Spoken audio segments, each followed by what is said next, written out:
बिस्मिल्लाहिर्रहमानिर्रहीम। ए इंसानों, आज मैं आपको परेशान करने आया हूँ। इस्लाम के इस कदीम शहर में ऐसे लोग हैं जो भूखे सोते और जागते हैं। क्या आपको सुकून की नींद सोते शर्म नहीं आती?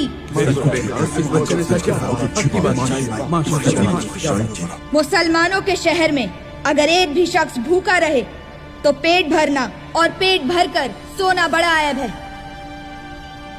एक दिन पैगंबर सल्लल्लाहु अलैहि वसल्लम ने घर में भेड़ ज़िबह की। हजरत आयशा ने उसकी टांग के सिवा सारा गोश्त पड़ोसियों में बांट दिया। जब पैगंबर घर आए तो उन्होंने पूछा कि भेड़ का कितना गोश्त बाकी बचा है। हजरत आयशा ने जवाब दिया, एक टांग के सिवा कुछ भी बाकी नहीं रहा।